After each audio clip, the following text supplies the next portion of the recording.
following is a Comfortably Zoned Radio Network production. All right. Welcome to another Dukes Court. Tonight, gentlemen, we're doing the Dukes Court, at least in my end, from the man cave for the first time. Been doing it from the office before, and we're down here in the frigid, temperature-controlled 52-degree man cave, watching our Dukes battle tough for most of the time before falling back a little at the end of the game against Notre Dame, but certainly showing some nice stuff. But anyways, I'm here with Chris Disco Thunder Fletcher. Very nice. And Gary the Vortex Kinn. And I'm Dave. I say this sadly, although politically incorrect, Dave Chief Finoli. Yeah, you got to be careful now with Dave. R.I.P., my friend. R.I.P. They announced the new uniforms, void of the chief. And it's just it's a topic unto itself someday. You know? Sad day, but yeah. Yep. Anyways, Redbirds go back to the '70s blues, though. I don't know if you guys saw that. Did you guys see that? What's that? Cardinals are going back to the '70s, early '80s light blues, except in the St. Louis front instead of the Cardinal front. I didn't notice that, but I guess maybe that's true. But I was just stunned. I think you're going to see some teams go back to those blues again. What's old is new again. You know, Kansas City did it last year. I think Toronto did a little bit too. Now you got another team. There'll be more. So as long as I don't have to see Clint Hurdle in pirate pinstripe. Ooh. 3 years old, Dave. Why the hell would they go pinstripe top and a black pant or a yellow pant worse off? It was a worse combination. And yeah. Some of them were good. The black and yellows were kind of good, but yeah, some of those were pretty bad. They were bad. Yeah, pinstripe, meant nothing. Not as bad as the Notre Dame pinstripe uniform this weekend at Yankee Stadium. No, I don't get that one at all. Money, total money. Let's get another jersey and get some replica helmets out there, and let's just get the Subway alumni money. Yeah, also trying to stick the nose up the Yankee ass for some reason. I agree. Strange as well, but I think it's just pure money. But Notre Dame loves that. If it were me, guys, you know how I would do that? I would switch into those to start the second half and just get everybody all fired up. Yeah. So I don't know. They're not quite in the besmirching of the Big Ten in these days, but they are the biggest hypocrite on the planet. We do everything right. We're this, we're that, we're Notre Dame. They grab money every chance they can get. Prime example again. So, Well, it came off bad, man. But it did. A lot of ways. Not as tough. What was our team called, Fletch, when we were on the grinder line? Oh my God, I don't remember the name of the team. We had a uniform. We were the two oldest players in the league, without question. Like by about 10 years. You could probably we're moving a little faster than Cullen is this year, though. So. Well, I don't know. I kind of do. I'll tell you what. I mean, that's our first topic. Just the mindless play of the Pens lately.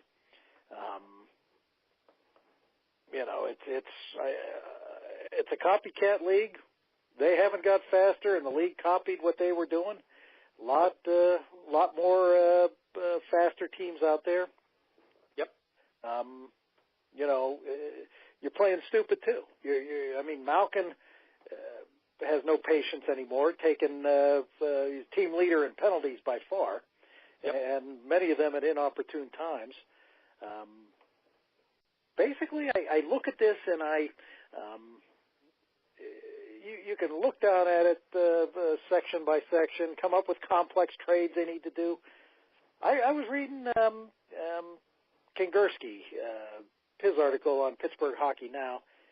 And to me, that's the thing I kind of feel and I kind of agree with that makes sense. Basically saying they don't need to change personnel. They just need to accept the fact they're not the fastest guy out there and do what they did on that West Coast trip, which was be a little more physical, play a little more positionally, and decide maybe we're gonna hit and rough up some teams and be a little more physical rather than try to outskate teams they can't outskate anymore. The defense looks just slow as hell. I think Letang is actually having a decent year, but the rest of them look like they don't belong. Johnson, I think if they went to a more traditional positional style of hockey, would look a hell of a lot better than he does out there now. But Murray has been god-awful, but I think a lot of it to me, a positional goalie, a guy who's not an athletic guy, I mean, you need that defense in front of you to not be hanging out to dry. He's not that kind of goalie. I think that's part of the problem with him this year. And Casey DeSmith, as good as he's playing, he ain't the answer in the long run. And this bubble will pop before too long, I'm certain of. But to me, do you make a trade or two? Perhaps, but I don't know that I know we talked about it, Gary. I'm not quite sure what the Pearson for Hagelin trade brought them to improve them. But I personally think that, just simply this team needs to just realize they're not the fastest guy on the planet anymore and just kind of adjust their play a little bit. Gary, what were you thinking? I mean, Dave, I'm with you on. I didn't read the article, unfortunately. They didn't get a chance that you referred to. I agree with everything you're saying. I think there's a couple things here too, and I think Dave, you and I have talked about this, not with you so much, Chris, but all the talk about speed is nice. And I don't think in today's NHL with the rules and things like that you can go back to a Boston Bruins or Philadelphia Flyers type team in the 70s, and all the nonsense, stupid fighting. I'm not even talking about that. But, you look at the teams that have been winning, they're fairly big on the wings and they're fairly big on defense. And that is not the case with the Pittsburgh Penguins at all. Now, I do think the first year that they ran to that Stanley Cup, got on a strong roll, started to see it, came through here in a game in Philadelphia. You and me have talked about that, Dave. Right. Nobody could catch any of them. They were so quick getting the puck out, breakouts through the neutral zone, everybody else. You could just see this team's got a very good chance to win the Stanley Cup because they got to run everybody. The second year, they really didn't do that. They kind of got pushed around a little bit, particularly by Ottawa, even by Tampa Bay a little bit. You just had two great players, one in particular, number 87, that turned a couple series around, took the beating, and they won. And I do think they were a lot better positionally in front of Murray than they've been this year. But the part that I think is alarming to me the most is, you can't just go out and all of a sudden get size. I think they're going to have to draft a little bit. They've been drafting very low. It's starting to catch up with the cap and all these other problems. I think some of the trades they make, they really should focus on that. I mean, Alexiak is huge, but there's a reason why he was available in Dallas, a team that also doesn't have a lot of big defensemen. He's been exposed this year. So is Rue Weedle. Particularly, they looked great in the playoffs last year. They played pretty well for parts of last year. Now they're playing a regular role. They're getting exposed. I think they're good defensemen. I don't even know if they're top 6 on good teams. Yeah. You're right about Malkin. I mean, I think he had 14 points in the first 12 games. He's got like 12 since in the last, whatever it was, or I think he had 14 points rather in 7 games. In the last 12 games, I think he has less than a point a game, and he's taken a lot of stupid penalties. Always been his albatross.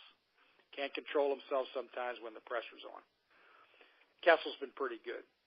Crosby's been pretty good, but unfortunately it changes wingers every day. And I think eventually other teams are starting to catch up with that. Again, Simone and Gensel actually hasn't been too bad, but they're not big men. It's easy to gang up on Crosby. I don't mean physically push him all over, but just slow him down, get in his way, everything else when you're changing wingers all the time. There's no size to create space. I think defensively, the two things that concern me the most is the defensive errors. I mean, Letang's always been a crazy risk taker, pinching too much. trying to make a crazy pass. This year he actually has been pretty good. I agree with you, Dave, and I've seen a lot of the games recently. I think you're 100% right on, or that writer is, about Johnson. I don't think he's a guy that can play this wide open style. I think he's a lot more positional, just like Murray is as a goalie. I really think it's what they did in Canada, to me, is kind of what I'm saying in general in the league. I mean, I think speed is nice. Got to be able to bump a little bit. Got to be able to slow people down, and got to have some deterrent at the blue line. We don't have any of that. I do think Murray is getting a lot of breakaways against them, 2-on-1s, 3-on-2s, things like that. But he just doesn't look right to me all of a sudden again. Like, he just cannot find the puck on the ice in between his pads, particularly on, like, when he's moving side to side. He's having a lot of trouble catching the puck. He's going down way, way too early. A lot of these goals are coming over his shoulders because he's leaving too much space. I don't think it's time yet to send this guy back, but I got to tell you, if this continues to struggle like this, I don't really think you have any choice, because I just don't think he's going to get the confidence that's needed to play that position on a team here that's a pretty good team but not a great team, probably a playoff cusp team anyway, even before the year started. I just don't know if he's going to be able to get it back by sitting on the bench or coming into play occasionally and having these bad games all the time. And I don't know what to do. I'm willing to give a little bit more time, but I mean, he just does not look good at all to me. And he doesn't look confident either. And he's a highly wound guy. Those kind of guys tend to take a little bit longer to recover from a stretch like this. I mean, I'm not ready to throw in the ship. I mean, I think there's a little bit of panic, I think, out there because you guys have been lucky enough to see a team and an organization that's been so good. This is one of the worst starts in quite a while, I agree. But nobody in the division is really that dominant. I mean, Columbus is off to a fairly good start. They still got their own issues with goal scoring and stuff like that. When it comes to the playoffs, Bobrovsky's never as good as he plays in the regular season. They are big and physical, though. I still think the Caps are the favorite. That's an easy thing to say, but they're big and physical with a lot of skill. Holtby hasn't been great either, but he hasn't been anywhere near as bumpy as Murray's been. But that whole division's got its issues. I mean, New Jersey, Philadelphia, Carolina got some youth and got some speed. I'm not sure they're great teams either. I'm not sure that by the time we get to the 82nd game that the points between the Penguins are never going to be all that different.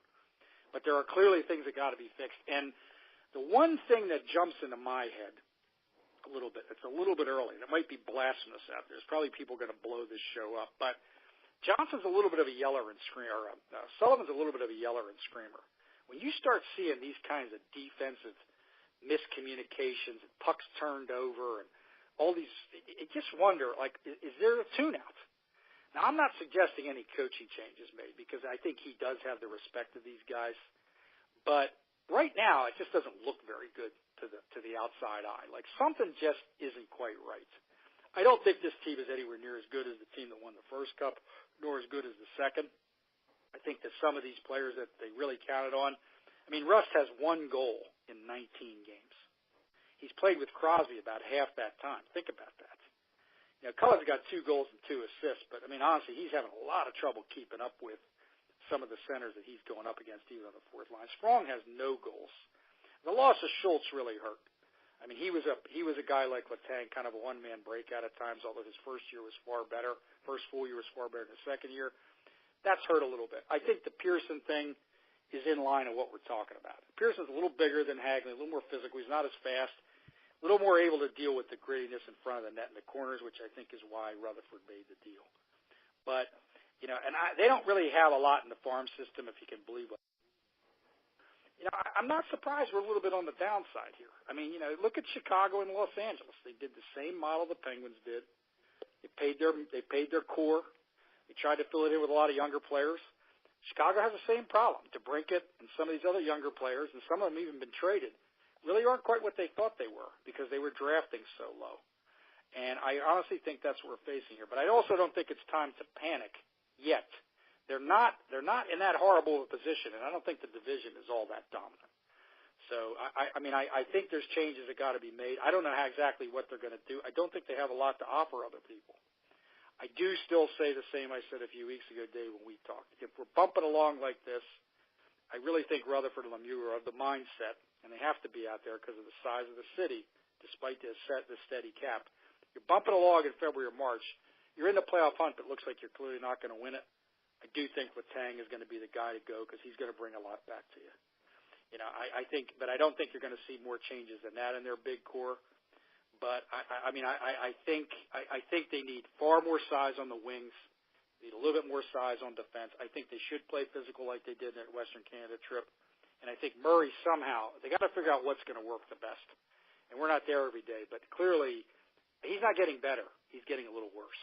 He's even struggled more than he did in the first couple weeks of the season. So again, no panic. I think the reality is I don't think we should be looking for a late deep cup run here either. So, what do you see in Fletch? Well, I mean, I think that the rest of the league definitely is caught up with their speed. So that just means that they need to adjust the way that they're playing a little bit. I mean, think about the two real successful cup runs that they had. One of their strengths was their ability to cycle the puck and have possession in the opponent's zone. And we're not seeing that a lot with this team. It's sort of like a one shot and they're done, and then you're out of there. So that's happening. You talk about Letang, and here's the thing that I think about. What would this team be like if Letang was playing like he did last year? I mean, really, if you look at their blue liners, which was supposed to be the strength of this team, it's something we've been told that they were very deep there. Well, they're not. I mean, if you go past Letang and Dumoulin, and Dumoulin, I think, has played decently. After that, I'm not really seeing a lot. I think Schultz really hurt them. And I think one of the things that we forget about is he may have been the only right-handed shot on that defense core. Yep. And so they're looking awfully left-handed right now. So I think that's an issue as well. And the other thing that you look at is, when it happened, I didn't think anything about it. When the loss of Connor Sheary over the off season, but and I understand why they did it. They wanted to spend the money on, he had a pretty good contract, pretty sizable contract. He was going to get a good payday. So they wanted to use that money to sign to Rust and also to bring in Johnson. Well, the problem is that, as Gary said, Rust has been up and down the lineup and really hasn't found an effective spot. And I know it's a stat that's sometimes misleading, but when you have Johnson sitting there at -10, that's not a good thing. Yeah. The other thing I look at is just the mentality. When you look at the game, the most recent game, you have a big lead. You have a 5-on-3 at a point where you could just put this team away. And they didn't convert on the 5-on-3, but they also started taking chances that they didn't need to take. And they just don't play smart. And I think teams are realizing that they could get under the skin, especially that second line. I mean, that's an emotional second line with both Balkin and also Kessel. Both guys can be taken off their game a little bit. Yep. So I think that's a problem. But I think that if they simplify the game a little bit and realize they're not going to outskate people, they can still outwork them. They can outhit them. They can play better positional hockey. I think that'll help. And the communication definitely has to get better. There's way too many odd man breaks that are happening. Their defensemen, I think, are pinching at inopportune times, and sometimes you see the forwards back checking, and other times you don't. There are a couple shifts last night where you saw the forwards paying attention to detail and coming back and cleaning things up, but then there are other ones, and sometimes Sid even falls for that too. So I mean, I think that I'm not really ready to say anything about Johnson. I mean, here's about Sullivan rather, because I mean, here's the guy who's won 9 out of 10 playoff series. That's pretty amazing when you think about that. So, I think that there are some problems that need to be addressed. I don't know how much of it's a personnel issue. I think that that Hagelin trade was basically to shake things up a little bit and try to get their attention. But you look at some of the off-season moves that were made, they just haven't benefited this team. The only one Hornquist that was a good sign. I mean, he gave them a hometown discount too, so you can't fault that one. But some of the other things they just haven't come through as planned. But and how much of that do you put on the general manager? I mean, I know that he just got up for renewal, and I've not had any problems with him. I mean, I was when he first came, I thought, oh, this is a bad signing, but he's proved me wrong. But let's see what happens as this thing goes along. It's not time to panic yet, but these points are starting to add up, fellas, and they need to start getting them. And you can't be blowing big leads. That's the thing that's probably the hardest thing to accept, because in those cup years, if the Penguins are ahead after 2 periods, that game is over. Game was over. Great. Well, is it fixable? I think it is. I mean, I think you simplify the game. A couple of things Fletch said, because I think he's right on. I think, unfortunately, we talked about the cap last year, guys. Remember when the season ended, and what could they do? They got a cap problem. They got a lot tied up at about 4 or 5 guys, including Murray. So they can only do so much. And we would have all said, I think we did say last year, if we had to pick between Sheary and Rust, I knew one of them was going to go. Yeah. I would have picked Rust. And a lot of people would pick Rust. I bet you of the 31 GMs in the NHL, I bet you 27 would have picked him. But he's not finishing anymore. He hasn't really grown as a player that much, particularly this season. Gensel's got 7 goals, but he plays with top guys all the time, either Malkin or Crosby. Well, but don't forget he had 4 goals in his first 3 or 4 games, so he exactly. Really he's fallen back. Now, this is not unusual for young players. I mean, it's not unusual for young players to fall back no matter who they're playing with, even if it's Gretzky. I think their signings, I think Fletch is right on. I mean, Dumoulin, too. Dumoulin took a little bit of a discount, so did Hornquist, because they wanted to stay here because of the organization. Those were very good moves. I think they did a lot of things by the book right. Unfortunately, it just hasn't worked out. Last year, me included, thought the Brassard deal was a perfect fit. Unfortunately, he can't get healthy here. He just can't get healthy here. He's missed a ton of games. Now they keep moving him around because they're trying to find somebody who can skate and play with Crosby skill-wise. They may go back to that. They looked good for a game or two. But he just seems like something's going wrong. He's always breaking down lately. It was the same thing in Ottawa. I think the Johnson thing is right on, too. It was a good signing, I think, because he was bigger, a little more physical. I think they got it. I think you guys are both right. Slow the game down. Play a little differently. Outrun people if you got fresh legs. You get the lead. But you're right. The turnovers, the mistakes, the blowing leads, it's happened way too many times. I'm not suggesting that there should be a change in Sullivan. All I'm saying is when you start to see this kind of stuff, sometimes it's related to the fact that things just aren't they're just not communicating real well for some reason. That's just what it looks like watching hockey for 50 years. I think it'll be fixed. I think they're going to fix it by what Rutherford did. I think he's going to shake it up a little bit more. I just don't know what they're going to give. I don't think we want to be giving Gensel away. Guys like that. You may have to, though, if you really think that the deal's good enough. But you're right. But you only make those deals if you think that you can make a deep run. Yep. And I'm not sure we can, so I'm not sure I'd be doing it. Exactly, and that's why you don't trade part of your youth at this point. Although I think, and follow my strategy here, if the Penguins can take some of the Le'Veon Bell money that the Steelers are owed next year, I think that would be essential into them correcting some of their problems.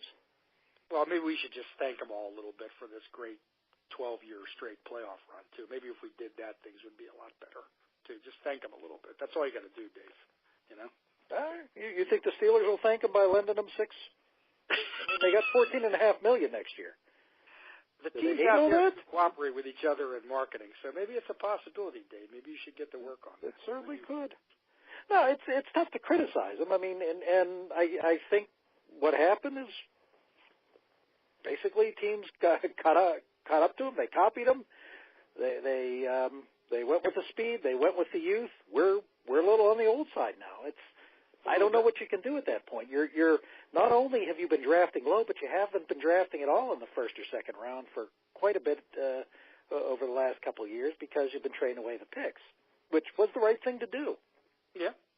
But it happens to every great team. I mean, hopefully they will make that adjustment because that's what they need to do at this point, and that's what they need to do in front of Murray. I'm not saying Murray isn't at fault at all. I think he's been soft, and again, it's not been the glove; it's been between the legs.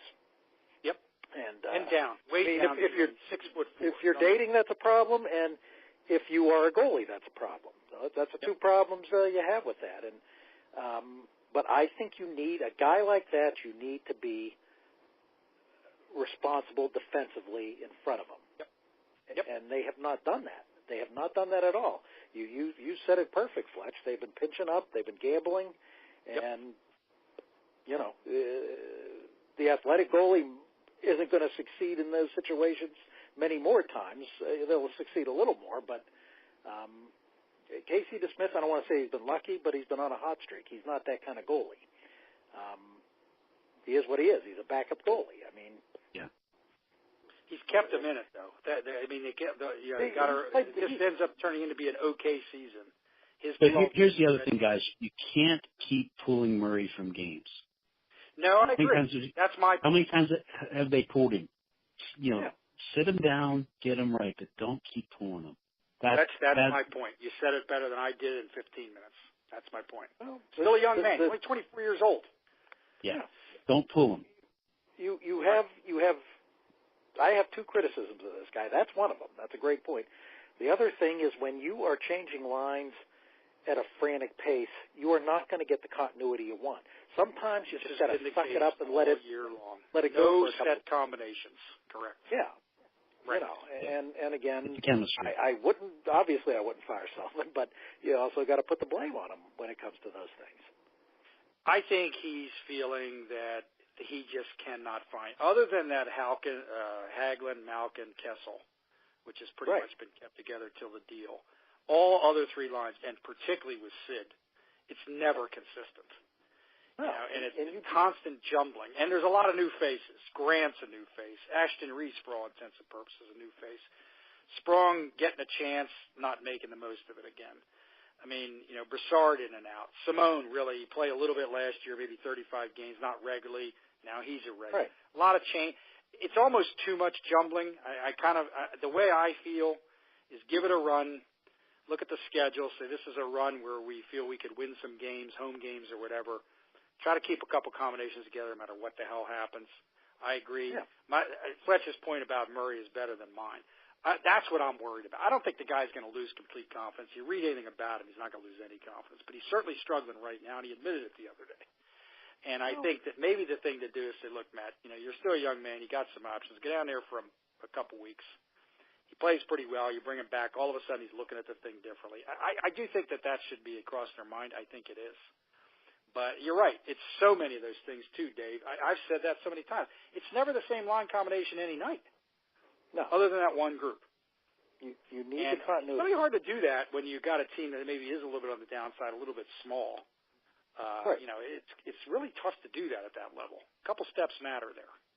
So, I mean, you know, we're geniuses and we're not in the locker room, but I do think Sullivan's scrambling. This is the first time in his years there that he's really confused himself on what to do. I think it's not working. I would say with Murray, I don't have the stats in front of me. I mean, there are two forms of shots. There's shots on goal, and there are quality scoring opportunities. Those are the ones where you look to rate the goalie because, I mean, let's face it, 2/3 of the shots are coming from the point easily saved. So I would say if we look down at quality opportunities last year versus quality opportunities that he's faced this year, it's going to be probably significantly higher this year.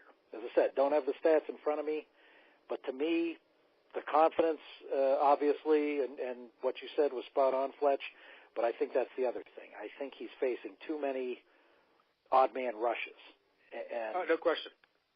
You know, you're not going to win. You're not going to win like that. And nope. You know, those who want to come out and point out at flurry this and flurry that, he's not facing or he doesn't have the responsible defense in front of him that he did last year, and he's struggling a little bit this year too. Well, that's what I was going to say, Dave. You're 100% right. I've watched a number of those Vegas games lately on a package. You know, he is not having a great year either. His save percentage is well under 92. Yes. And he's given up a ton of rebounds again. So, I mean, that kind of stuff, people got to get off that. You got to stop thinking with the emotions. I mean, you know, the goalie is a function, and particularly in today's game, of what's going on in front of you. The part that's alarming to me about Murray, though, is his trouble picking up the puck when he's sliding side to side underneath his pads or with his eyes. Like last year in the Flyer playoff series, Couturier scored 2 goals on stuff-ins that you could see the puck right in front of him. He can't find it. I don't understand that. Like I've never quite seen that before with a guy this talented. And you know, it's hard for a man that big sometimes, and I think the equipment's still too cumbersome when you're sliding side to side. It's a 2-on-1. Right. He's not even picking it up, which is strange. Like that's a little alarming, you know. And I don't really understand it. I think it's just his timing's a couple seconds off, and there you have it.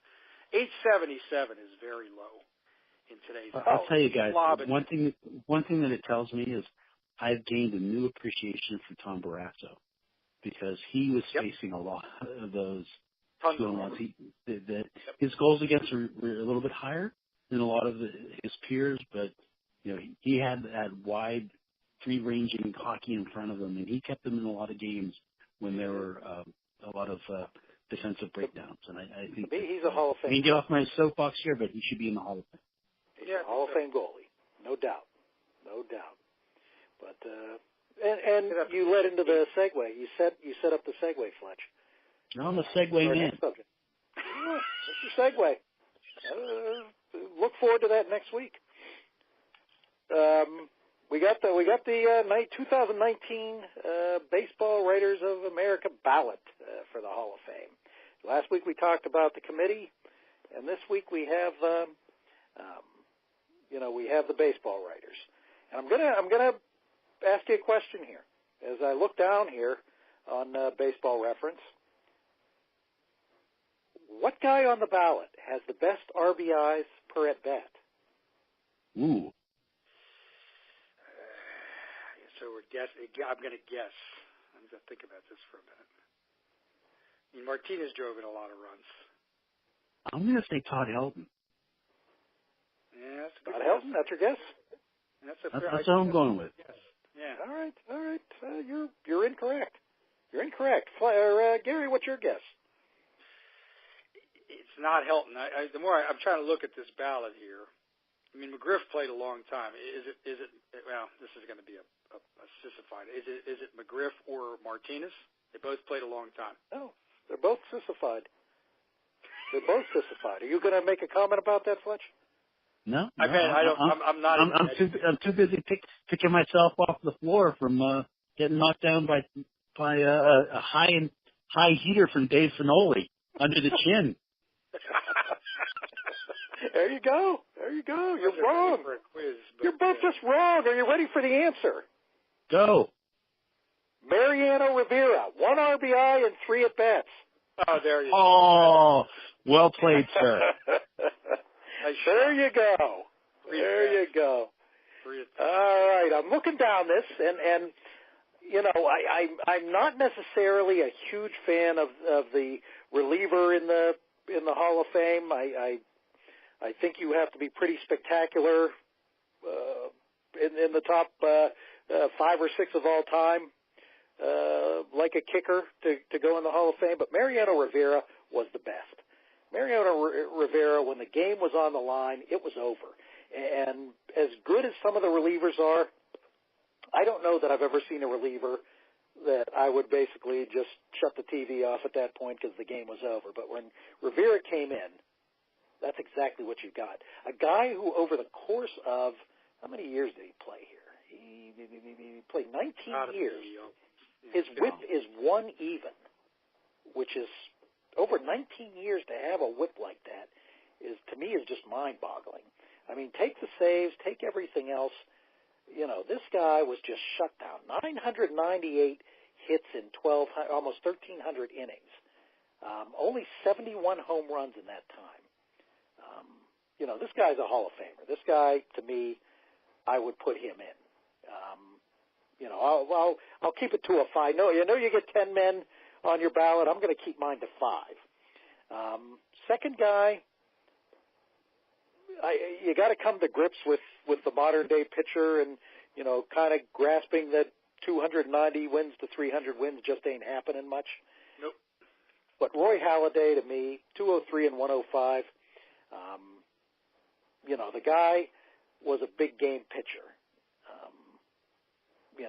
Stats are pretty fantastic. Couple Cy Youngs, but this is the guy you wanted on the mound when, in my mind, out of these pitchers, when the game was on the line. So I'm putting him in as my second guy. And in my new twist of the steroid era, coming to grips with it, I got Clemens and Bonds on my ballot. Again, it's always going to be impossible to tell who was on and who wasn't. Yes, I know there was a Mitchell report. Yeah, a couple guys got caught at the end of their careers. And I'm not trying to justify them. I'm just saying, until the Mitchell report came out, those guys were free and clear of ever getting caught. So, I'm not saying assume everybody was on it, but I think you can make the damn assumption that most people were on it. So let's go for the best players of the era, and these were two of the best all time. So I'm putting them on they're on my ballot. And in that zone, I guess you also have to. I hate saying this. This is making me sick to say this because I hated Sammy Sosa. I wasn't a Sammy Sosa fan, but if you're going to put those two in the Hall of Fame, how do you not put him in? 609 homers, that's a hell of a lot of homers. This is really killing me to do this after all my years. Wow. But those are going to be my five. People I don't understand, Edgar Martinez, yes, I know. He has a great on-base percentage.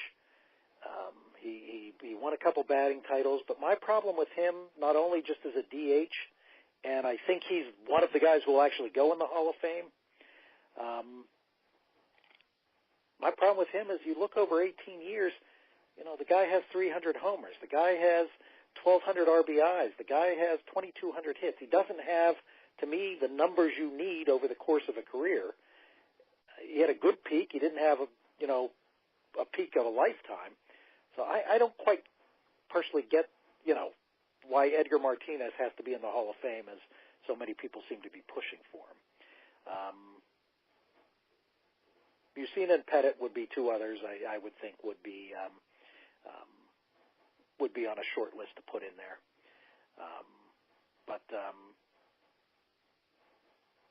My two names I love. I got his jersey with the Indians. He's not a Hall of Famer, but damn it, I'm going to mention him here. Travis Hafner is on the ballot. He is on the ballot. You got to mention a great Pirate when they make it, and Jason Bay's on the ballot. Not a Hall of Famer, but he's on the ballot. He's on the ballot. But that's just again. If you look at this, it irritates me that Sammy Sosa gets, and again, not a fan by any stretch of the imagination, but here's the guy that gets 7% of the vote at 600 homers when you have other guys in similar situations up around the 60% mark. Again, if you're going to be consistent, be consistent. You got to, if you're going to, say Bonds was this and Bonds was that, Bonds was in the same, he was, there's at least facts behind it that he had taken steroids. So if you're going to go from that mode, I don't see how you give him that much respect and Sammy Sosa none. Fletch, what are you telling me here? Well, Dave, I think you've taken a big step today, and I think we need to pause and just reflect on your growth. Very nice. I learned a lot with the blue pill outside the Cooperstown doors. So I'm going to go down my list here. So Rivera, absolutely. I mean, the thing about him too is just how dominant he was in the postseason too. Just incredible. Halladay, here's a stat for you guys. He's one of only 6 pitchers with at least 200 victories and a .650 winning percentage. And that's for any pitcher whose career began, I believe, after 1900. So that's pretty remarkable. And also during the time that he pitched, he had more complete games than the runner-up, who was Randy Johnson. So I think that he's a given. Yeah, I got to go with Bonds. And the one that bothers me that just is continually ignored is Fred McGriff. An RBI man, a good, solid ball player, someone that I think is definitely worthy of the Hall. The one, for me, what I have more difficulty trying to wrap my arms around in the steroid stage is for Todd Helton playing at Coors Field. What does that mean? I mean, if you look at his some of his stats, I mean, he's top 20 all time in doubles. He's in the top 30 in on base percentage. He's also a great fielder. I mean, that's the thing that people seem to forget. That he led the league in fielding percentage. He's also in double plays 6 times. That one's a tough one, though. I mean, how do you handle that one, guys? What do you think? I believe in the Coors Field. You need to deduct for Coors Field. I mean, here's a guy who hit 300. What? 12 Him and Larry or Walker 13 are times? both getting hit by this. Him and Larry Walker, I think, are both getting hit by that. I think you're both right. I think they're getting discounted a little bit. I'm not sure Larry Walker's a Hall of Famer, but he's got good numbers too. I think Helton's going to suffer some of the same fate. So Helton also had he scored a lot of runs. I mean, he was 100 plus runs, 6 seasons. He also walked 100 or more times, five times. So I mean, it's hard to keep him out. Even with Coors Field, I mean, a good long career. I mean, we talked about longevity. He played 17 years. Not a great postseason player. I think he hit under 250 in the postseason.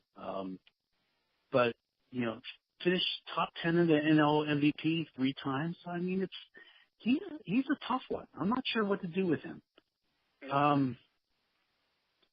As far as the other ones, I have mixed feelings about Mussina too. I mean, again, David, what you said, talking about 250 victories is pretty remarkable this time. He also was a good postseason player. I mean, he played on a lot of postseason teams. Couple of AL championship teams, and I don't know. That one's a tough one for me. It was nice to see Jason Bay at least get a mention. Andy Pettit, that one's a tough one too. I mean, I think Pettit's tougher than I look at his secondary stats. I'm not impressed at all. Money pitcher though in the postseason, guys. Was but which I agree. I mean, that's why, to me, that's what makes Yogi Berra even more of an all-time great. Is his play in the postseason. Same with Mickey Mantle, and that's not saying they weren't great in the regular season because they were phenomenal. And I agree with that. But in this stat, this guy is a barely above average pitcher on his secondary stats in the regular season. But he's started more postseason games than any other pitcher in history. I didn't realize that. Well, I mean that's he's a very good pitcher. I just don't see him as a Hall of Famer. I think he's I can argue him either way. But I think to me that the clear 2 of the new guys are definitely Holiday and Rivera. What do you think, Gary? I'm with you guys completely. I mean, the thing about Rivera, not to duplicate all of what you guys said, is that position. I mean, we've seen that with Jansen. Jansen's had 3 or 4 great years statistically. Mm-hmm. Look how awful he was this year. It is very, very, very hard. Even Eckersley had those unbelievable years in the late 80s, but then he tailed off. Rivera never really tailed off until the very end of his career. He was consistently good. He threw a couple pitches. You never hit the ball out of the park on him. Beyond the postseason, he was just so good, so consistent, and he was unflappable. I mean, nothing fazed the guy. And so, do you hold his negative 27 OPS plus against him? No, I do not. Okay. All right. I mean, I think to me, some of this stuff is not statistical, which I know is anathema to a lot of us baseball junkies or even people who are in the Hall of Fame. But I look at dominance, and I think, as I go down my list, I completely agree with both of you what you said about Halladay. I mean, the thing about Halladay was amazing. He was doing this on some pretty average teams in Toronto, too. Sure. I mean, yes, he was lights out on teams that really gave him no help at all.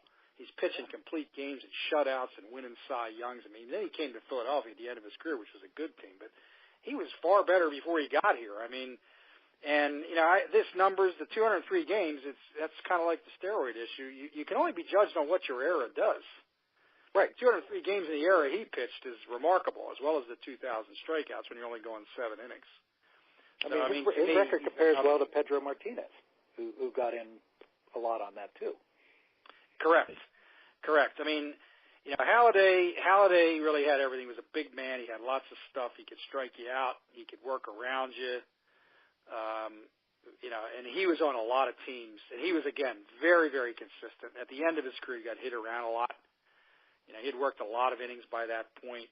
But that was only his last season, similar to Rivera. I mean, he was just very, very dominant, very consistent for a long period of time. And he was the best pitcher in the game during that stretch after Johnson pretty much was retired or finished. So, I mean, those two, to me, go automatically in. I mean, I hear you guys on the steroid. But I don't think they're going to get it, Dave. I don't think Bonds. Well, they're not going to get it. I don't think Bonds or Clemens or Pettit even. Pettit admitted to PED use. I think that's going to drive those three guys and Sosa completely out of the picture here. Well, I thought about this. I'm sorry. Go ahead. I don't think he's back after this year if he rates that low again, if I'm not mistaken. Yeah, I think that I thought about this from the group that's in front of us, who are the likely votees, and I think Rivera and Halladay are definitely in. Yacina's been gaining strength, and he was another one. Up until the tail end of his career, and on some pretty average Baltimore teams. I mean, he was a damn good pitcher, and I don't remember exactly what his wins were, but I got to believe it's in the mid-200s. 220, something like 270. That. Right. So he's even got more wins than Halladay. And he wasn't quite as exciting or as dominant, but he was damn good for a long period of time. And I honestly think he's probably going to get in this time with Halladay, because he's gone from 30% to almost 60-some percent. He's not that far off. He's knocking on the door. Yeah, he's going to get in. 3.5. Right. I mean, I liked Helton. He was a very good hitter, a very consistent hitter. He's kind of like Martinez. He's a guy you didn't necessarily want to see up there at the game on the line. I hear the statistics part. He never struck me as a real dominant player in his era, but he was a very good one. I think him and McGriff, their best luck is going to be on, the Veterans Committee. I don't think they're ever going to get in the conventional way. I think both of those guys, different types of player, very good statistics. I think they're both eventually going to get in. I don't think they're going to get in what we're talking about here. But I do like them both. I think McGriff does deserve – and honestly, I know this one's going to be surprising, but the shortstop position always gets discounted. For every Honus Wagner, there's 10 guys that aren't that, And, Vizquel piled up a ton of games, 2,900 games. He was a key factor on most of the teams he played. He played a lot of winning teams. He probably piled up a bunch of hits. I know there's talk about those guys who are better than him, Concepcion and Tony Fernandez. I'm not really sure that's true. Vizquel won a lot of Gold Gloves. He was a factor out there. He really never hurt the game. He was an important player on a lot of the teams he was on that did win, including the Indians, Dave.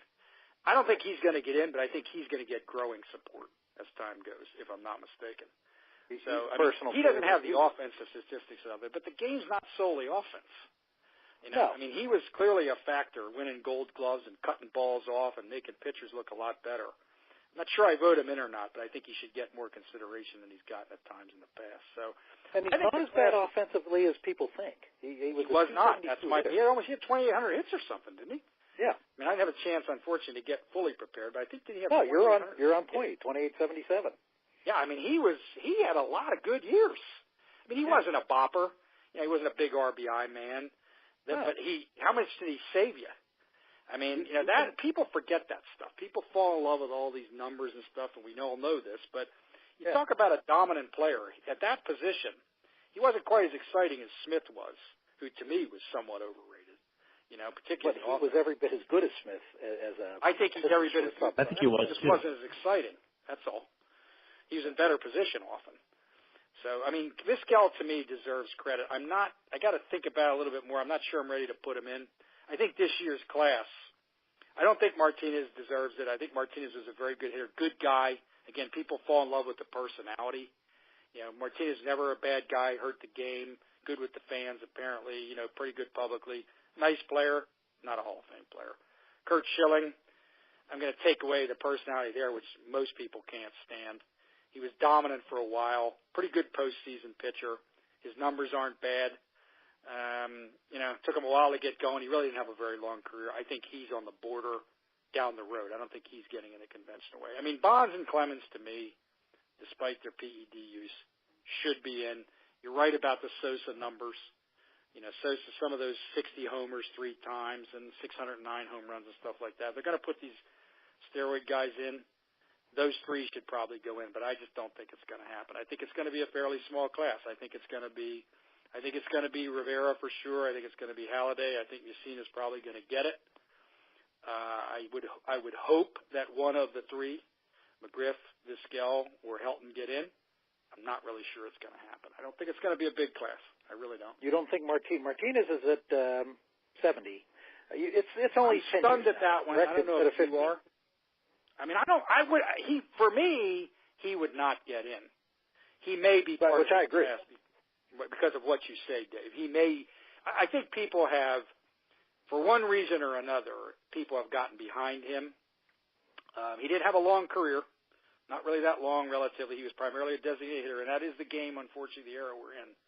I don't exactly know why his groundswell's been so high. He was a good clutch hitter. He was a pretty good postseason hitter. I think he hit over 300 in his career. He probably did. Yeah. Hall of Famer, I'm not really sure I'm there. He was not a dominant player. On those teams, Griffey was the guy you worried about, even Jay Buhner for a while. You worried about him too, but not primarily. Those things are soft factors, but to me they are factors. And when you're talking about Halladay and Rivera, and you're talking about Vizquel with the glove, for example, those were things that teams feared in addition to the statistical pileup. I can't say that about Martinez all the time. But he may get in just because he's got this groundswell. I think Mussina may get in, so it could be 5. I wouldn't be surprised if it's only 2 or 3, though. I got to be honest with you. So.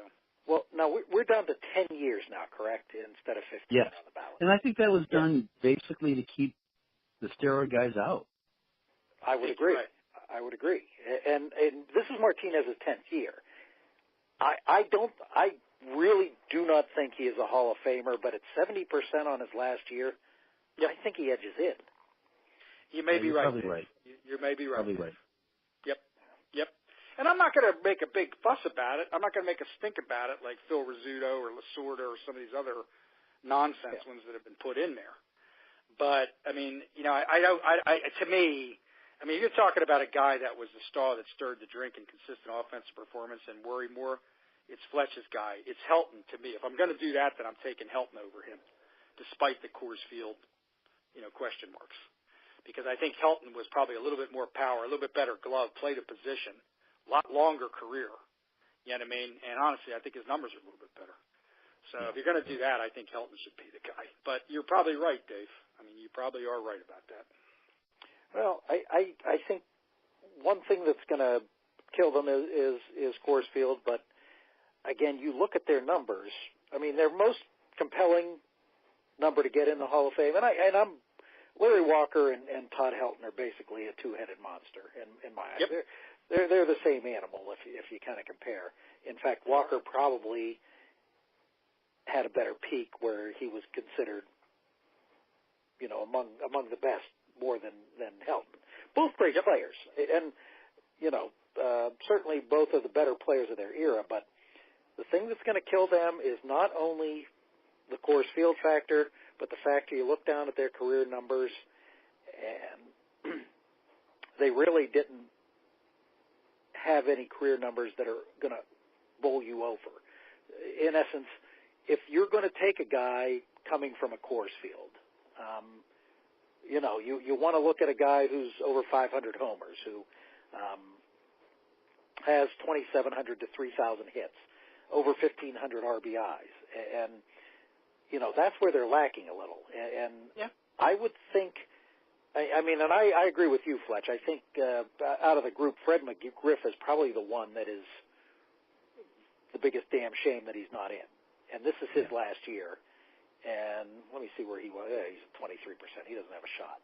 No shot. He's going to get in. I think it's going to get in the old-fashioned, whatever that is. Yeah, he's going to get in that way. But he will get in. Yeah. I think the two on here that are going to get in, I'm going to make a little bit of a call on this, that are going to get in through the Veterans Committee are going to be, I'll agree with you on McGriff. I think Omar Vizquel is going to be the other one, because the Veterans Committee is more apt to consider his defensive skills. He has the resume of Smith and he has the resume of Bill Mazeroski, who, to me, both of those guys get wrongly criticized for being in the Hall of Fame because you're among the best defensively in the game, and you don't stink defensively or offensively. You know, they both deserve in, and I agree that Omar Vizquel does. But I think those are the two that might get in through the Veterans Committee of this list. I mean, defense is a key part of the game of professional baseball. So, you know, and the shortstop position gets hurt by that, and catcher more than anything. And the reality is Vizquel was a factor most of his career, and he could beat you. He was not an easy out either at times. So here's a little trivia question for you, gentlemen. Yeah. What field position has the fewest amount of Hall of Famers? Third base. That's it. Yeah, there's not a lot of third basemen, and you would think there was with the power numbers and stuff, but there really isn't. That's right.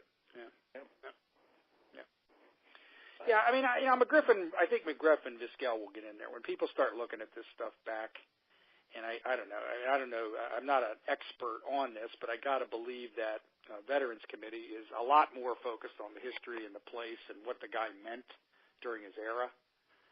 They seem to be a little – some of their writers, it seems, on this front side, they want to go to all this other nonsense we rail about.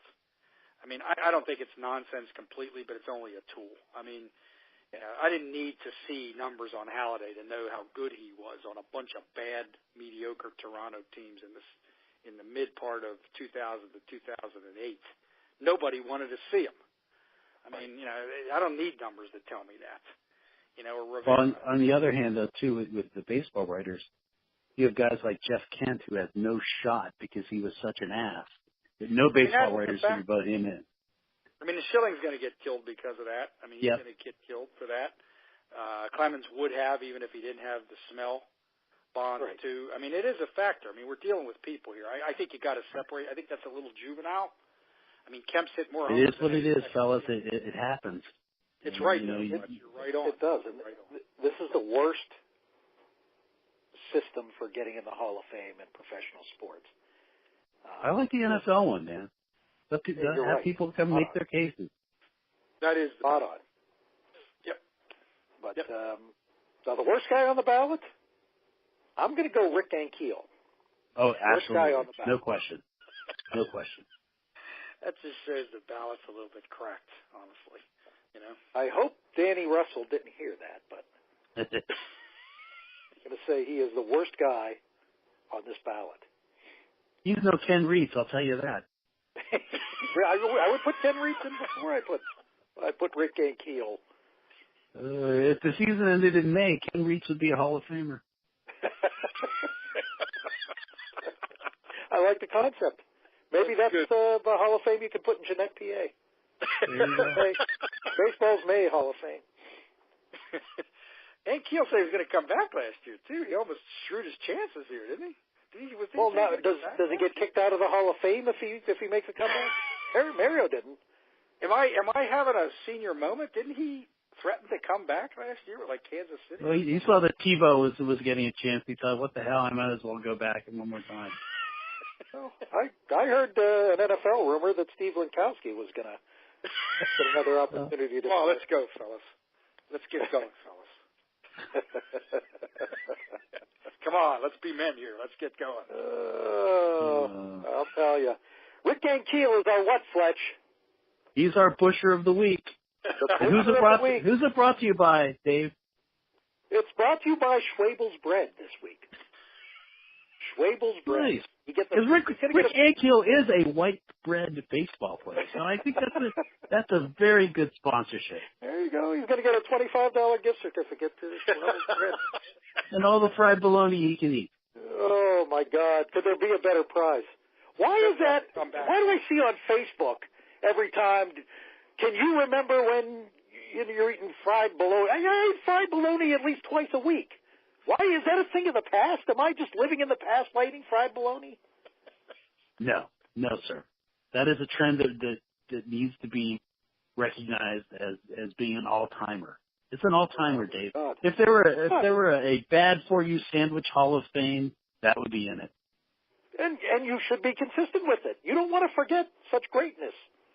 No, and you're not juicing with that. No. I do it with organic butter. Does that make me better? Does it make it healthier? That puts it all together. You probably pick your pinky up, too, as you're eating that sandwich. Who wouldn't, really? And I use fresh mozzarella. I don't use that American cheese on it. Fresh mozzarella. Ooh. Wow. Oh, yeah. I try to make it I drink Mountain Dew after with its vitamin C.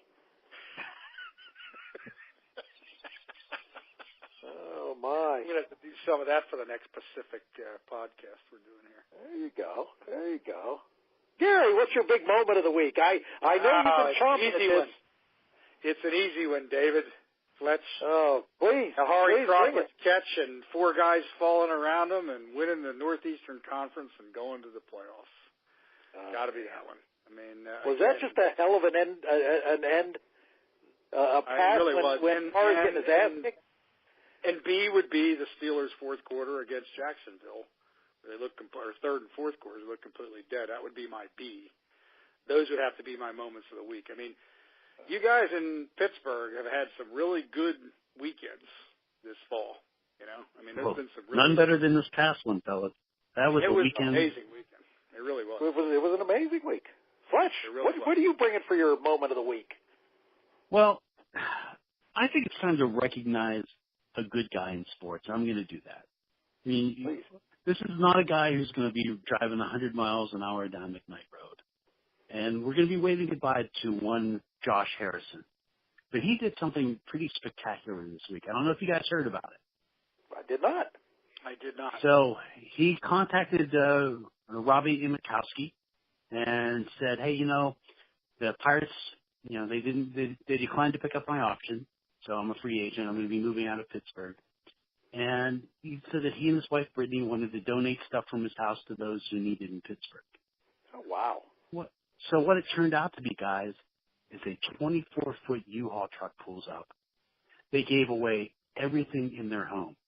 They gave away beds, love seats, recliners, tables, chairs, dressers, you name it. They have 2 daughters, so they gave away a lot of stuff, and it all went to the Light of Life Rescue Mission on the north side. I thought you were going to say they gave away their daughters. Well, they thought about it.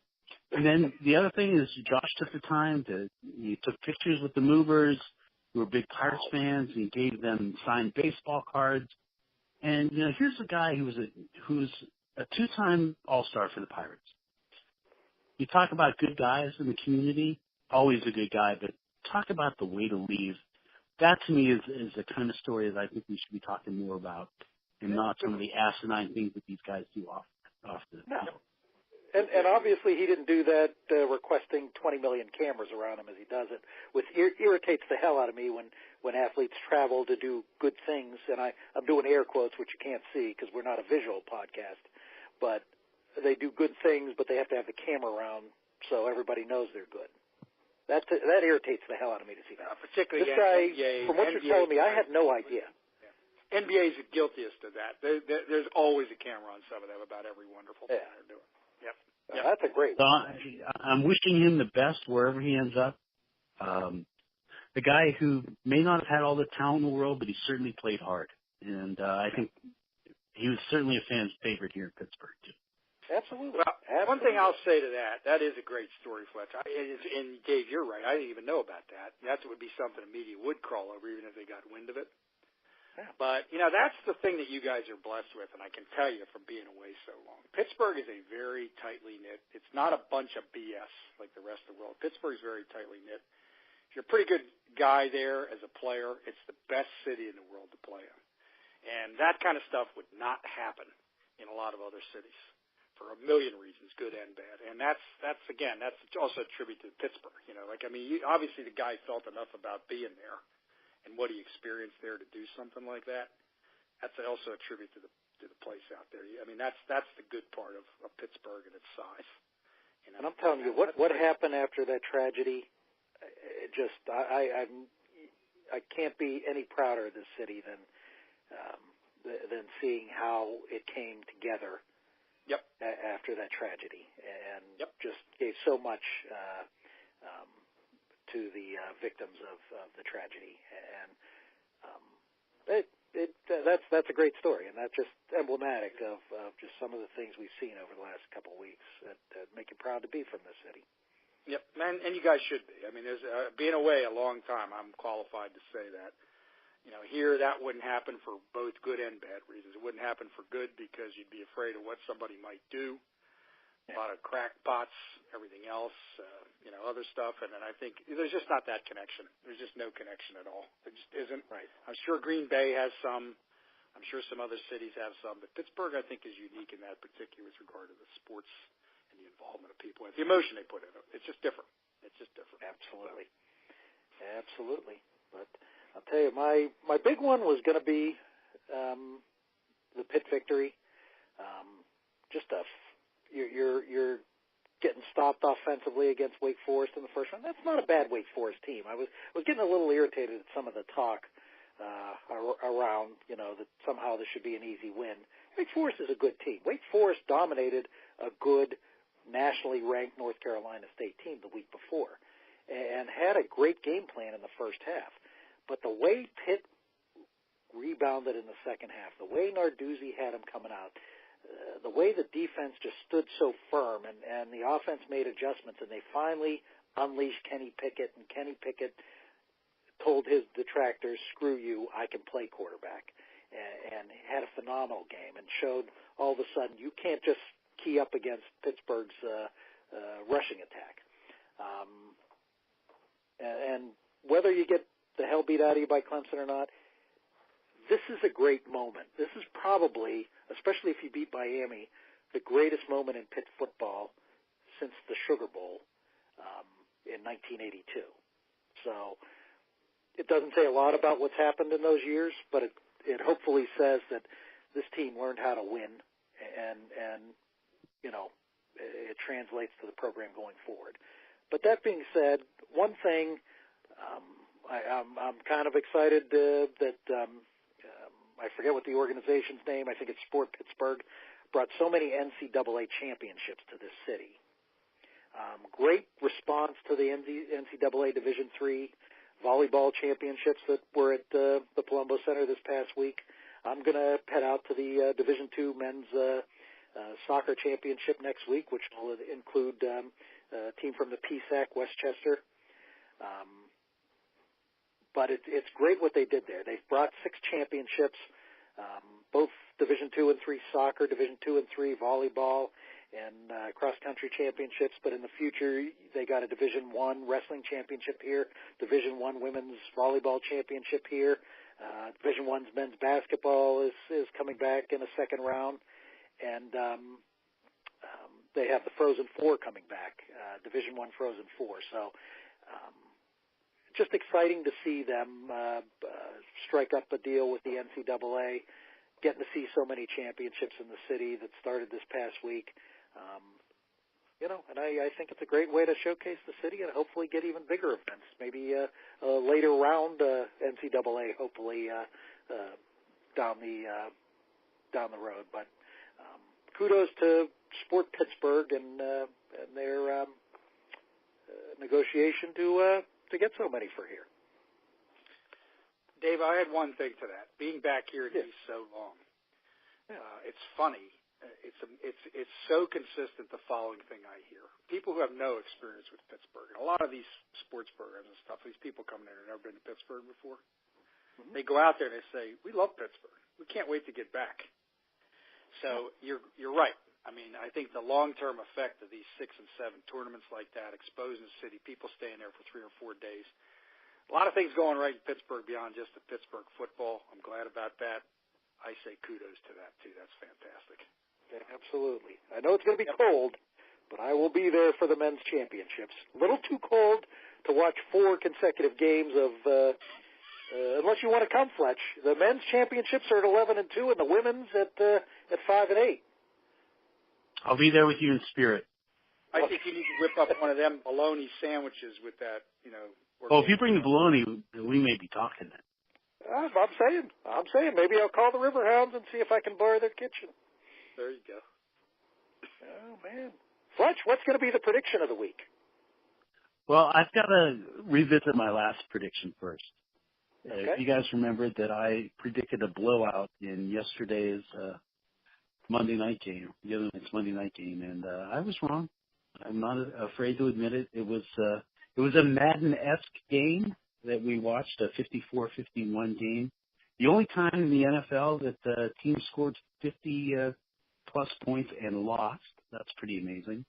And the funny thing about it was watching that game, there's just enough defense sprinkled in there that it was really entertaining. Yeah. So here's my prediction for this week. Next Monday's game is the Titans versus the Texans, and they will not combine for 100 points in that game. Will it be an exciting game? Well, I don't think I feel bad for anybody who has to play after that last Monday night. Yeah. No, I mean this. You're right. I mean, with everything that was going on, and Aaron's almost a beast. Who was going to? I would have never guessed the game that was out there. And well, let me ask you. It ended up being a bit like an arena football game. Good or bad for football? I don't. For the purist, it's bad. But I think for a league that's taken it on the chin a lot, their big hype game lived up to it. So I think that for now it's good for the game. Okay. I think the rule changes have made, you're going to see, there's a lot of points up in the NFL too this year. And I think the rule changes have made this, particularly when you got talented players, offensive players in particular, and the way you can bump and hold and even hit the quarterback. I think you're going to see more of it. It didn't bother me that much. I think both teams showed a little bit of exposed though. Now they are 2 very good football teams, well coached.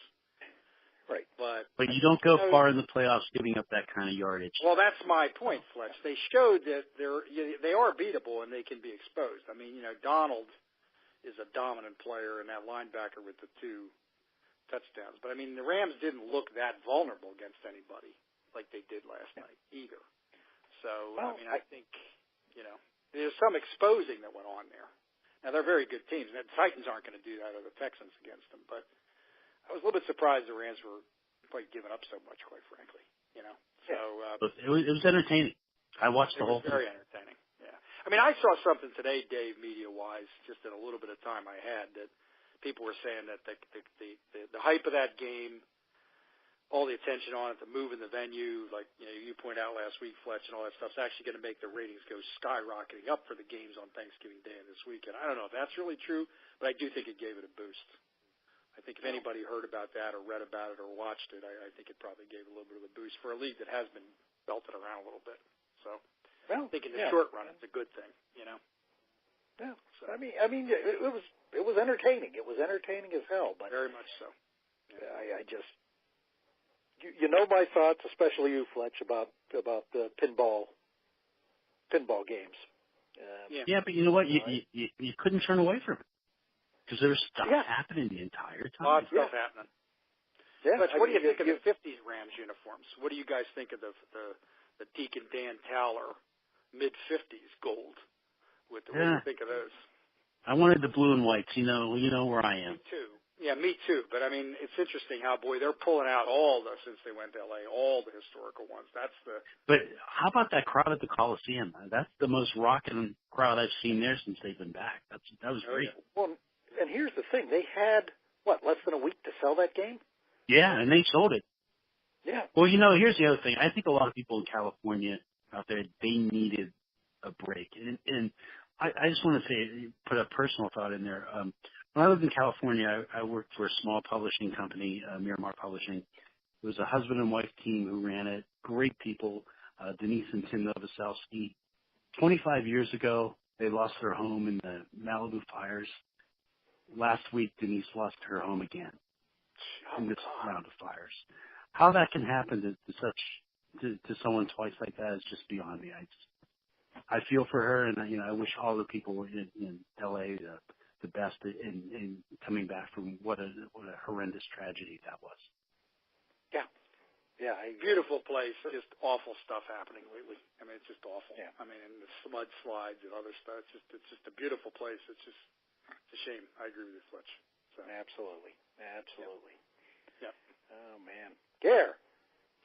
Yeah, my weakest area, like I always joke about. I think, Dave, I'm going to go with something personal to you, though. I just don't see whether it's, our friend Meyer and all the issues with him or whether they're just way overrated.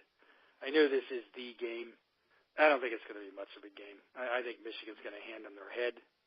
I think Michigan's going to, continue to move on. I don't think that's going to be much of a contest. So I think my prediction there is that I think Michigan's going to win that game fairly easily. That's my view. Okay. I think one other thing, which is a small thing that I just pay attention to, nobody will be paying attention to, but we are getting down to stretch in HBO boxing broadcasts. Mm-hmm. One coming up on Saturday, I'm going in Atlantic City. Two fighters in it, Dmitry Bivol, who is another one of these Kazakh, Russian, type of fighters. Very, very good, but really hasn't been tested. Starting to show a little bit of a weakness. Weakness just in being able to get guys out. He's fighting a guy who's a good veteran, very good athlete, a dime head, can get off his game easily and has a tendency to fold. But a guy by the name of Jean Pascal, who's a Holyfield type of athlete body, 36 years old. I just have a feeling, if you can tune it in, if you care, the fight's going to be a little better than people think, though. I think Pascal's getting the end of the road. I think he's taking a lot of criticism. I think he knows this is his last chance to make any money. I think Bivol's probably a little bit untested, despite his big amateur background. I have a feeling, I don't think Pascal may pull the upset, but I think it's going to be a lot better fight than people realize. And I'm not saying that because I'm going. I just think style-wise, Pascal gets going. He can move, bob his head, and weave. He's going to be a little bigger than Bivol. I think it's going to be a better contest than a lot of people are criticizing. Really don't know what they're talking about. So that's my B. But I think the Michigan game in Ohio State's not going to be much of a contest this year from what I've seen. So, well, I hope you're right. I hope certainly they didn't. Indiana didn't show Ohio State weakness. Michigan did not look good against the run last week. They were able to kind of stop them and hold them to field goals. And although I'll tell you one thing, gentlemen, about the Indiana-Michigan game, there's a fine line between playing aggressive and playing cheap to injure. Yep. And Indiana way overcrossed that line. That was about the cheapest football game I had ever seen. Guys taking just blatantly cheap shots, and one almost seriously injured a Michigan running back on a kickoff return. A guy who, he went head first knowing exactly what he was doing, and this was just to block a guy.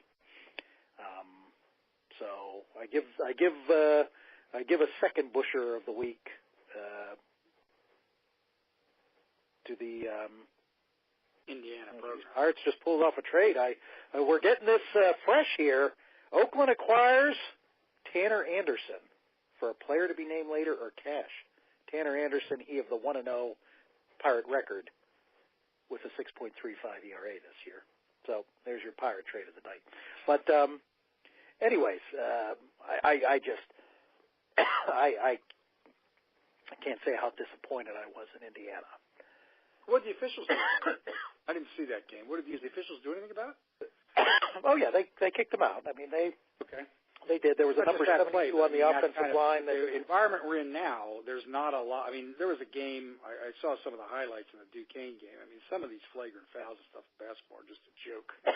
Ridiculous extreme. But there's enough pressure to deal with dirty hits and stuff like that. And college sports in particular focused on it. So Right. And the refs did the right thing, but, I mean, you have offensive lineman number 72. I don't know who it was, but I remember the number. On 2 occasions, after the play is long over, takes just 2 stupid shots for no reason. Didn't get caught on the first one, got a 15-yard penalty in a clutch situation this is after his team gained like 25 yards.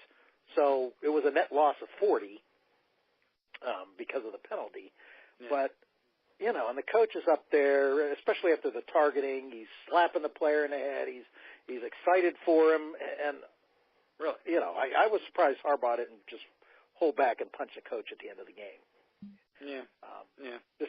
Just an embarrassing. But, you know, again, that would be my only concern in the Michigan game. I think you're right. I think Michigan has certainly a superior defense, and Shea Patterson is an NFL caliber quarterback that's made the difference in that team. So I'm gonna probably go with 10 on that, but I'm gonna make a prediction with my heart for my prediction of the week because I have no idea how the hell Towson plays or, you know, what's going on with Towson. Yeah. So, but I'm going to make my prediction. Duquesne wins that game by 10 points for no reason other than I love my Dukes. Yeah. And that was one of the great ways to end a game for a conference title and a bid to the NCAAs. Just Parr to me is a gutsy quarterback that has just made so much a difference in what was even a good team. And that's why I look at them and I think, you know, they can compete with these at least 5 to 12 seeds in this tournament. Yep. So I really think they have the confidence and can play with Towson. And while we got our ass kicked against UMass and Hawaii, playing a team at that level when you're a good team at Duquesne's level can do nothing but make you better. And just, you know, and I think it has with this team. I think if this team sticks to an FCS schedule for the season and doesn't play those 2 games, you know, the only blemish on their record was the game they played after the kid killed the Bryant, and they lose the Bryant because the kid jumped out the window. Yeah, right. Yeah. I think in normal circumstances, if they didn't have to do that only 2 days after that happened, those kids were devastated. That kid seemed very popular, well loved on that team. Yeah. But I'm gonna say shoo shoo rah rah on this one, which we are going to bring back to Duquesne basketball this year at the Ballfield. We will be doing that, fellas. Well, Dave, a couple thoughts on the Duquesne thing. You're right about Parr. You can see why he was a Division I quarterback. I know it was only Florida and Atlantic or whatever, but you can see why he was. He's got good legs, and he's very comfortable hanging in the pockets at the last minute to make the throw. You got good receivers, man. You got a little receiver that when they get him the ball, nobody can cover him. And then you got this Taylor, who I guess he's a basketball player. You were telling me, Dave. I mean, he's big and tall. He can catch anything in traffic. And, you know, I mean, Hines is good, man. I mean, I'm not sure he's, you know, going much further in his career. I think some guys will look at him. Well, he's actually a finalist for the Walter Payton yes, trophy. He is. He ought to be. He ought to Division WWII-FCS Player of the Year. Yeah. But watching them that day, I froze my rear end off when I was out there that day against that, which was a pretty damn good team. I mean, I guess Sacred Heart would have won it if Duquesne had lost, right? Yeah. Nothing phases these guys. I mean, they're a bunch of mature kids. The coaching staff's not a bunch of yellers and screamers. When they would come off and stuff was going against them, they'd have a talk about it, and they'd go out and execute.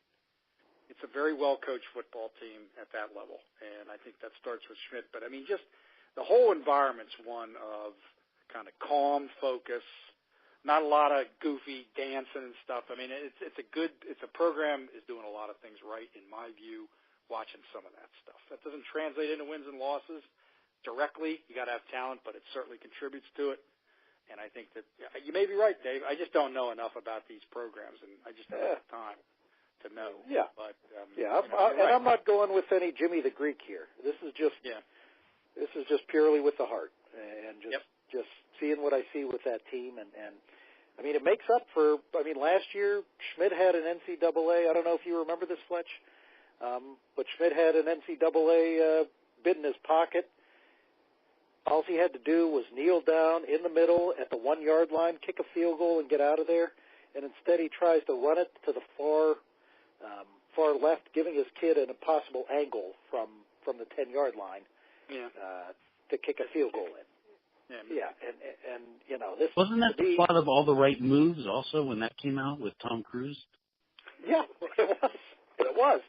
You know, a non-belief in the kicker and just, you know, we're just going to barrel this in.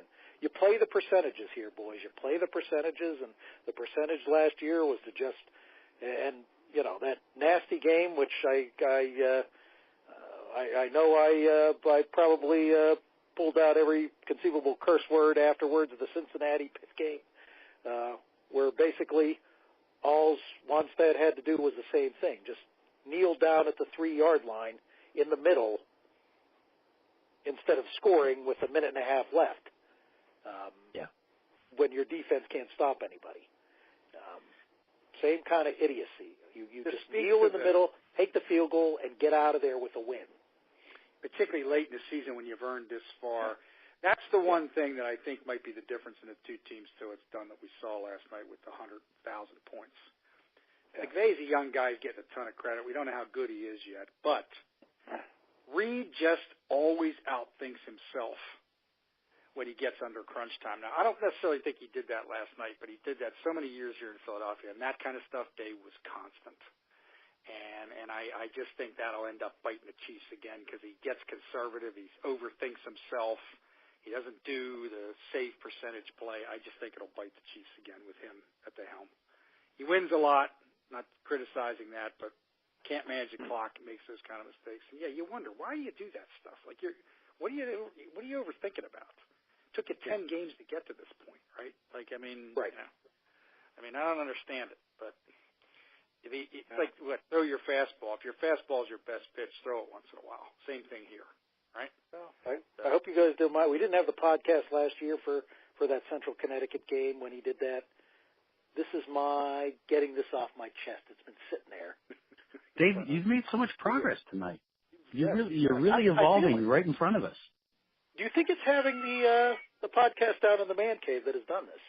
Well, I think it is. I think that it's a kinder, gentler Dave Finoli that we're dealing with tonight. Yes, very comfortable there.